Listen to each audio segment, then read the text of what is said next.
Hi students, we are discussing about the air pollution and control. The today our lecture number is 12 and which is module 2. Yes, so this is the subject name, that is environmental science. The subject code is MC301 or 401. The contact hour is 24.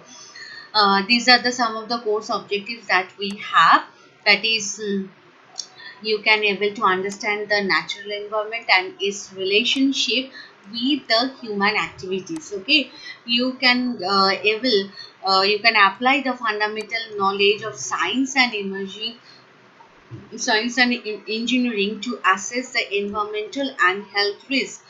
You can understand the environmental laws and regulations to develop the guidelines and the procedures for health and safety issues, and also you can solve some of the scientific problems which is related to the air pollution, which is related to the water pollution, the noise and the land pollution. So these are the some of the course objective that we have. Next, that is a course outcome. So here these are the some of the course outcome for our course. After completion of this course, you can understand the natural environment and its relationship with the human activities. You can apply the fundamental knowledge of science and engineering to assess the environmental risk and also the as well as the health risk. You can develop the guidelines and procedures for the health and safety issues, which is obeying the environmental laws and regulation, and also you can acquire some of the skills for the scientific problem solving related to the air pollution, related to the water pollution, related to the noise. Okay, so these are the some of the course outcome that we have for this course. Now this is the lecture plan for the air pollution. Okay, now these are the some of the objective of today's class. So today we will discuss about the we are discussing actually the controlling of the air pollution. We can use some of the equipment to reduce the air pollution. Okay, so out of the so many equipments, we have discussed the three equipments actually in our previous class, and today we will discuss about the baghouse filter, the scrubber and the catalytic converter. So all for all this equipment we can see what is the working principle of this instruments, what how they are working, how they can refine the air, and what are the features, special features of the special characteristics of the equipment, what are the size, what should be the size for the baghouse filter the equipment, what will be the size that will be removed by the scrubber. So all these things we will discuss. Okay, so this is the today's objective. Now this is a recapitulation. Just at a glance, I am again repeating. We have discussed in our previous class, that is the gravitational settling chamber. We have also discussed the cyclone separator and the electrostatic precipitator. Electrostatic precipitator is very important. Okay, because through this electrostatic precipitator we can remove the particles which is having the size zero point 0.1 micrometer to 1 micrometer. Very small particles we can remove by this electrostatic precipitator. So these are the some of the objectives of the control equipment. Okay, so we have to prevent, we have to preserve our air, we have to reduce the air pollution, we have to minimize the economic losses, we have to increase the product quality. So these are the some of the objectives of the control equipment. Now what are the types of control equipment, how many types of control equipment that we have? That is the fabric filter or baghouse filter. Today we will discuss the scrubber. Today we will discuss the cyclone separator already we have discussed, and electrostatic precipitator, and also catalytic converter, and the gravitational settling chamber. So these are the some of the control equipment that we can use to refine the air, to reduce the air pollution. Okay, so this is a gravitational settling chamber. Actually what will happen, this is a large chamber. What will happen, while the gas is passing through this, as this is a large chamber, the the velocity of the gas molecules will decrease, and thus all the dust particles, the large particles, will be settled down.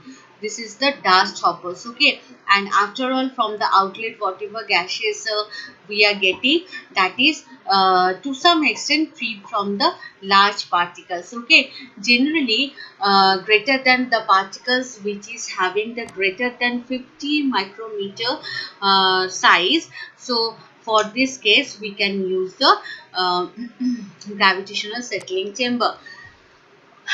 These are the advantages and disadvantages of gravitational settling chamber. That is it is a low, it is very low initially cost we have, easy to design, low pressure drop, low maintenance cost, and also continuous disposal of the solid particles. And the disadvantages are only the large particles can be removed, the less collection efficiency. These are the some of the disadvantages. Okay, and this is the some of the field where we can apply the gravitational settling chamber, and that is the widely used for the removal of large solid particles from the draft furnace, the kilns. Sometimes many industry like food industry, metallurgical industry, there we are using this gravitational settling chamber. Yes, so this is the cyclone separator. Cyclone separator, generally what will happen, the from this inlet, the dirty gas, the gas which will be refined, that is enter into the body, into the chamber, and after entering the chamber it will move like the cyclone separator, cyclone movement. If we have the cyclone movement, and by the centrifugal force, the large particles, the heavy particles will be precipitated here. And after all, whatever from the outlet, whatever gases we are getting, that is to some extent free from the large particles. Okay, so it can remove the 10 to 50 micrometer particle size, and used mostly in the industry. Yeah, so these are the some of the advantages and disadvantages. Also again we have, this is low initially cost, less floor area, simple construction and maintenance. We have handle the can handle large volume of gas at high temperature. Okay, and the disadvantage is small particles less than 10 micrometer cannot be removed by this, and require large headroom, and also very sensitive towards the dust load and flow rate. Okay, so these are the some of the disadvantages of the cyclone separator. Next, the application, some of the cement, feed, grain processing, food processing, the textile industries, paper industries, we have used this cyclone separator. Okay, now electrostatic precipitator, as I told you, this is very important, because this can remove, the efficiency is 99%, and this can remove the 0.1 micrometer to 1 micrometer the particle size. Okay.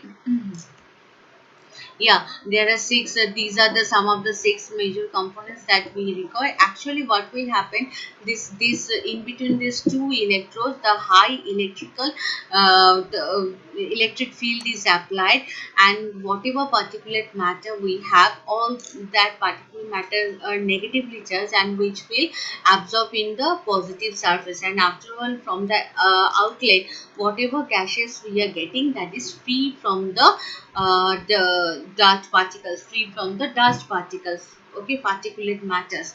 So this is the working principle of the electrostatic precipitator. Okay, so these are the some of the advantages and disadvantages we have. high collection efficiency, smaller particles we can remove. Also it can operate at the high temperature, the maintenance is normal, few moving parts also we have. But the disadvantages is the cost is this is very expensive. Okay, the cost is the high initial cost we have for this. It require high voltage. Also collection efficiency reduced with time, space requirement is more. Possibly if we combustible gas, if we use the combustible gases or particulates, so the explosion may happen. So these are the some of the disadvantages we have. Next we will discuss about the bag house filter. Okay, bag house filter, generally what will happen in this chamber, some of the fabric bags or cotton bags are there. Okay, some of the chambers are there. So through this, while the air will pass, and it will have the large particles, some of the pollutants. So all these pollutants will absorb, will stuck in this chamber, bag filters. Okay, and after all, from the outlet we will get the clean water, clean air. Flue gas is allowed to pass through a oven fabric which filter out the particulate matter. Small particles are retained on the fabric. It consists of numerous vertical bags, 120 to 400 millimeter dia and 2 to 10 meter long. Okay, remove particles up to 1 micrometer. Okay, so if the particles, it can remove the particles which will have the size that is 1 micrometer, and its efficiency again up to 99%. Okay, so this is the working principle of the bag house filter. Now this is again the bag house filter. Here, from here, this is the inlet, from here the gas is passing. These are the some of the bags we have where the air is passing, whatever the polluted air is passing, and all the in all the bags, the particles, large particles will stuck here, and clean, after all, from the outlet we will get the clean air. Okay, so this is the working principle. Next, what are the factors affecting efficiency? The efficiency decreases due to the excessive filter ratio of carrier gas versus the gross filter area. Okay, and improper selection of filter media, temperature, resistance to chemical attack, and abrasion resistance taken into the consideration. Okay, so these are the some of the factors that is affecting the efficiency of the bag house filter. Yeah, so these are the some of the advantages and disadvantages of the bag house filter. So from this portion, again I'm telling you, from this portion, generally these type of questions you are asked, like what are the advantages and disadvantages of the bag house filter. First question. Second type of question, like how the bag house filter can be used for the removal of the particles. Next is write down the basic working principle of the bag house filter. So these are the some of the questions that may come in your exam from this portion. Okay, so now advantages. What are the advantages of the bag house filter?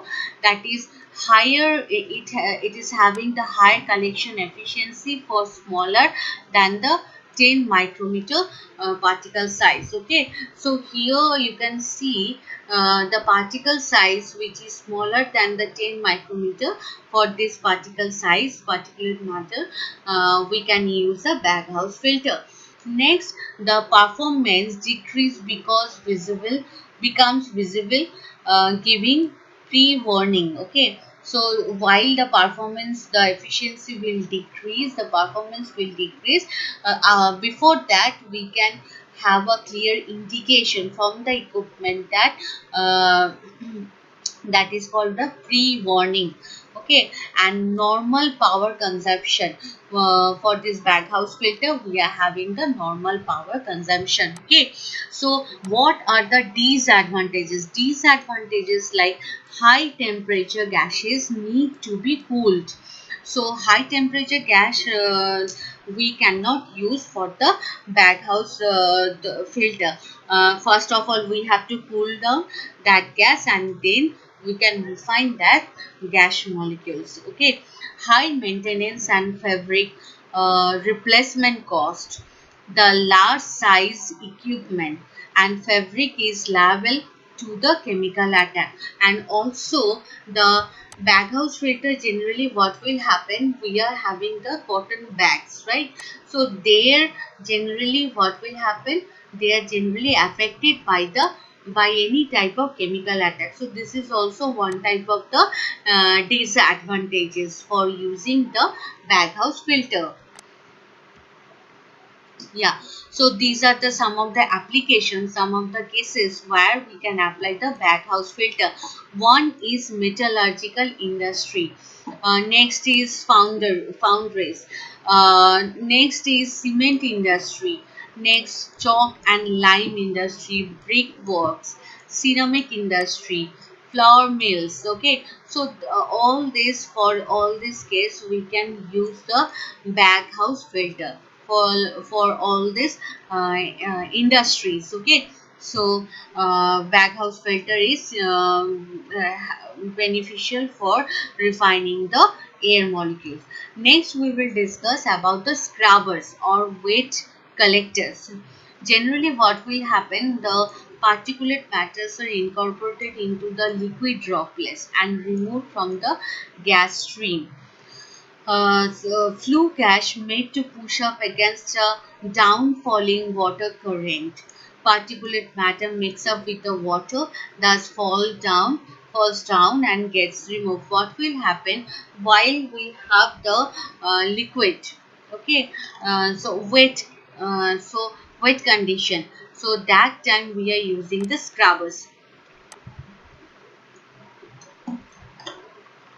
Okay, so what will happen? You can see here the gases are passing through this, and here the water is flowing, right? So wet scrubber, that is why it's called wet scrubber. The polluted air is passed through this water flow, and the pollutants are carried off by the liquid, leaving the air clean. Whatever from the outlet we are getting the water that is free from the pollutant. Okay, the gaseous or particles in the air stick to the liquid droplet, and the pollutants are carried off by the liquid and leaving the clean air, right? So this is the generally working principle of the scrubbers or weight collectors. Yeah, so what are the types of scrubbers generally we have? That is the spray towers we have, the Venturi scrubbers we have, the cyclone scrubber we have, the packed scrubbers we have, and mechanical scrubbers. These are the types of scrubbers that we have, but you don't in detail you don't have in your syllabus the working principle of this all these scrubbers. So only for your knowledge you should remember that what are the types of scrubbers that we have. That is the spray towers. Okay, next is Venturi scrubbers we have, cyclone scrubber we have, the packed scrubber we have, and the mechanical scrubber also we have. So these are the some of the types of scrubber, different types of scrubbers we have. Yeah, so again what are the advantages and disadvantages of using the scrubbers or weight collectors? Okay, now advantages is simultaneously it can remove the particulates and gaseous pollutants. Okay, So it can at the same time, if the gases will be passes to the polluted gases will be passes through the scrubber, it can remove the particulates and the gaseous pollutants at the same time. Okay, hot gases can be cooled down. Yes, so as you can see, you have seen that the water is flowing, so the hot gases also can be used, can be cooled down here, and it can be also used. The corrosive gases can be recovered and neutralized for the use of the water. Whatever the corrosive gases we have, that can be also recovered and neutralized by these scrubbers. But what are the disadvantages that we have? That is, lot of waste waters produced. Okay, so this is the actually, this is the wastage of the water.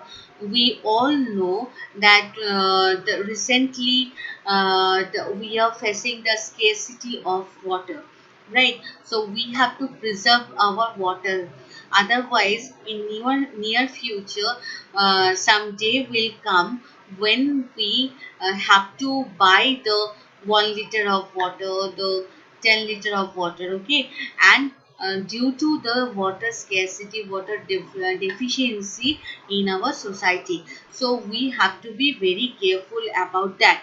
Now if we use the scrubbers or wet collector, here also so many, a large amount of water is wasted, waste or water produced. Okay, so poses this is these scrubbers poses freezing problem in cold countries. Yes, so the scrubber, generally we are using the water, so some of the freezing problem, the in the cold countries, what will happen, the temperature is very low, so for that case the freezing problem is a big problem. Okay, and maintenance cost is high when corrosive materials are collected.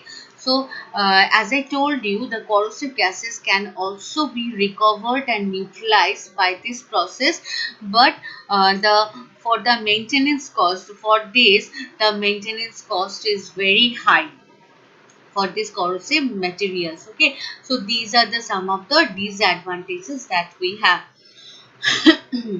And the last one is catalytic converter.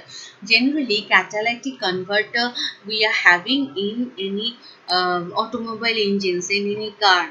Okay, we are having the catalytic converter. Catalytic, we are using this term. Why catalytic? Because in this catalytic converter there will be there will be two types of catalyst will be there. One is for the oxidation reaction, and one catalyst is for the reducing reduction reaction. Okay, so there are two types of catalytic converter, two types of catalyst we have in the catalytic converter, and also two chambers are there. One is called by the oxidation chamber and one is called by the reduction chamber. Now pollutant gases are made of harmful molecules, but those molecules are made from the relatively harmless atoms. So if we could find a way of splitting up the molecules after they leave a car's engine, by any type of automobile engine, and before they get pumped out into the air, we could crack the problem of the air pollution. Okay, so from the automobile industries, what will happen, the emission of the carbon dioxide, sulfur dioxide, nitrogen oxide will increasing day by day, and which will cause the greenhouse effect, which will cause the global warming. Okay, so to reduce this global warming, to reduce this air pollution problem, if before emitting the gas, if we convert that gas into less harmful gases, so that will be helpful. That is why, that is the use of the catalytic converter. A catalyst is simply the a compound that makes a chemical reaction go faster without itself changing in the process. Typically, there are two different catalysts in catalytic converter we are using. As I told you, one is for the oxidation reaction and one is for the reduction reaction. Okay. One of them tackles the nitrogen oxide pollution using the chemical process called the reduction, and this breaks up nitrogen oxide into the nitrogen and oxygen gases. Okay, and other catalyst works by an opposite chemical process called the oxidation reaction and turns the carbon monoxide into carbon dioxide, which is less harmful. Okay, another oxidation reaction turns the unburned hydrocarbons into the carbon dioxide again. So by the catalytic converter we can remove the carbon monoxide, we can remove the hydrocarbon and also nitrogen oxide. Now what will happen, in the oxidation chamber generally carbon monoxide is converted to the carbon dioxide.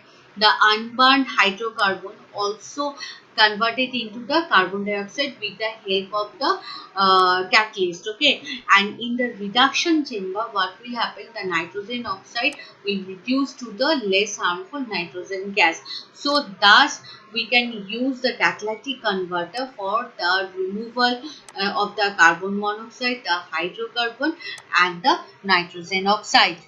Okay, so you can see this is the hydrocarbons. This is, here we can see the there are two chambers are there where the reactions are going on. One is nitrogen oxide, one is yes, carbon monoxide, and one is hydrocarbon. The hydrocarbon also converted into the carbon dioxide. Okay, so this is the use of the catalytic converter. Yes, this is the working principle of the catalytic converter. So now how we can choose the equipment? What are the equipments we can choose for refining the gases? Generally these are the some of the properties that we have to check first, and after that we can choose the equipment, the control equipment rather. So particulate size, what is the particulate, the size of the particulate matter? If the size is very small, 0.1 to 1 micrometer, that time we must use the electrostatic precipitator. Okay, so next we should check the particulate loading. Okay, next we have to check the efficiency required, how much what is the efficiency of equipment required for this refining process. So that also we have to check the properties of the carrier gas, and what are the properties of the carrier gas we have to check. First of the composition, the temperature, the pressure, the viscosity, the density, the humidity, the combustibility, the reactivity, the toxicity and electrical property. All these properties we have to check for the carrier gas. Okay, so after that only we can choose the correct equipment for to control, to reduce the air pollution, to refine the air. Okay, so these are the some of the properties that we have to check first. Okay, so this is all about our today's class. Now how much you have understood and how much you have get the point. So for checking this, I have given one question, that is bag house filter remove particles up to blank. So you have to fill up this blank. Okay, so for this you will have the 10-second time. So first memorize what is the baghouse filter, what is the working principle of baghouse filter, and what are the advantages and disadvantages of the baghouse filter. That time only you can get the answer. So your time is over now. Yes, of course, the answer is it can remove the particles up to 1 micrometer. If we have the particle size less than 1 micrometer, that time we have to use the electrostatic precipitator. Electrostatic precipitator, the efficiency is 99%, but the one disadvantage we have, that is it's very costly process. Okay, the maintenance cost is high, so that is why the electrostatic precipitator generally used in some cases. Okay, so this is the answer. Backhouse filter removes the particles up to 1 micrometer. Okay, so again, these are the topics that we have discussed. We have seen the working principle of the baghouse. We have discussed about the working principle of scrubber and also catalytic converter, and all these equipments, whatever their disadvantages, whatever their advantages, also we have discussed. Okay, so yes, these are all checked.